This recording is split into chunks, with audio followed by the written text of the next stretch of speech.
Well, it's 7 now. What happened with the rest? I needed a little bit of tips for weekend. Yeah.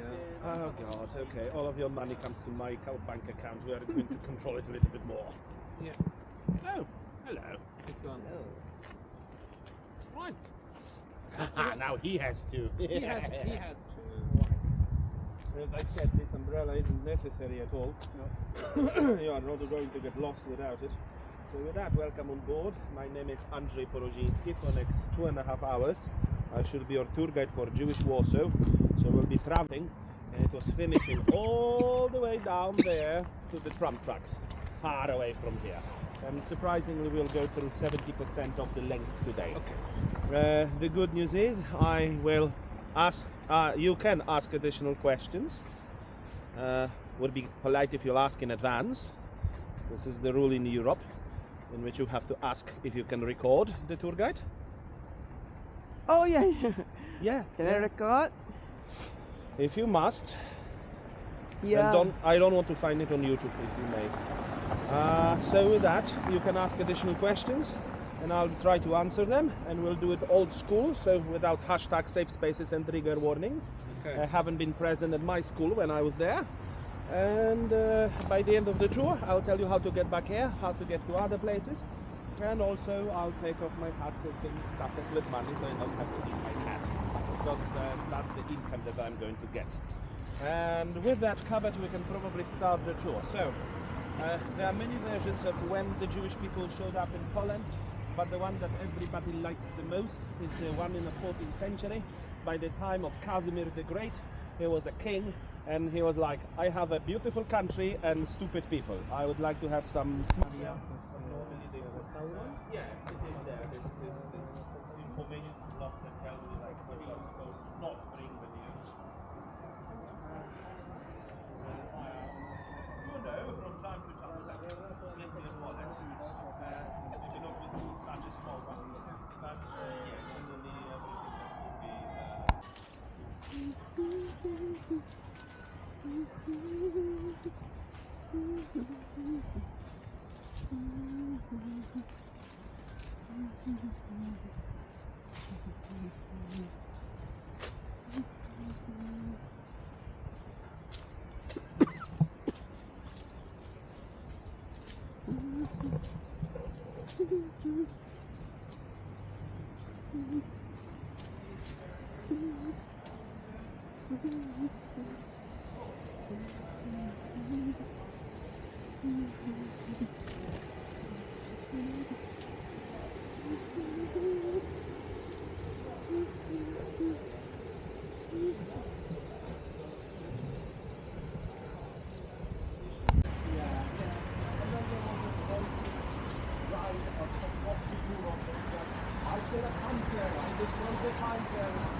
Don't, because I believe we can use this additional minute and a half to give you a broader view. So, a freebie that I will give you. The big problem with the evil people doing evil stuff is because they are the good people. They think so. So we do it for good reasons. Here, put the name of the people on whom we are going to blame everything that went wrong, and now we are just taking justice. Okay.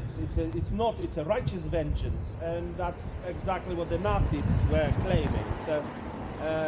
Let's put it like this. In 1918, at the end of the First World War, the winner would be French, because they got money from Germans, and it would be the Poland, because they got land from Germans, and the Jews will be the winners, because they were smart enough to put their hands on all of the factories.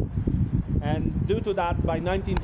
And see here, they make an additional carve for the entrance. That's how accurate it is. It's lovely.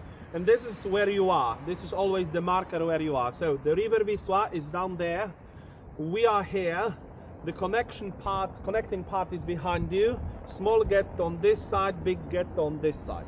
We'll be also finishing here. This is where we're going to finish. So with that, In 1942, the Nazis wanted the Jews to go to gas chambers, but how to do it? You have to convince them, and to push them by force, that will take too much effort. So again, a brilliant idea on its own. The Nazis closed post offices in the spring, and in May they say, we have alternative for you. You don't have to remain here. If you are hungry, if you want a purpose, if you want to save yourself, we have this idea. You show up here at Umschlagplatz as a volunteer, and you'll be granted 3 kilograms of bread and a kilogram of beetroot marmalade per every volunteer.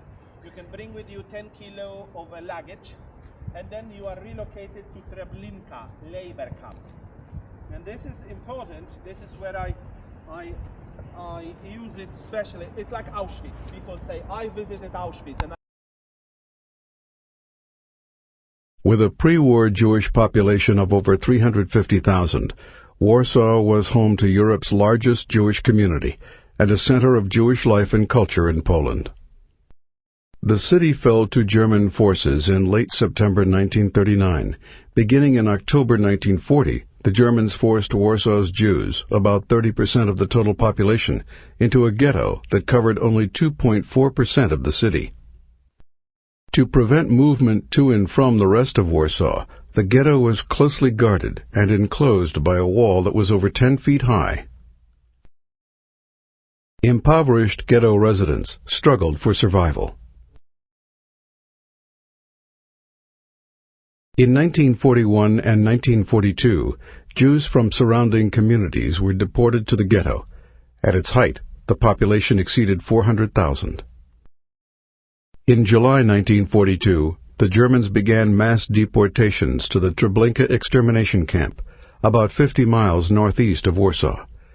Ghetto residents were forced to an assembly point and crowded into railroad freight cars.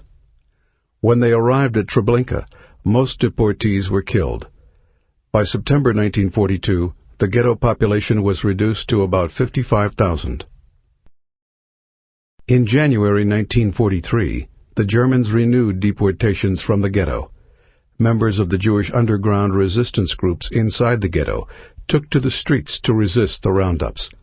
The Germans deported 6,500 Jews before halting the operation.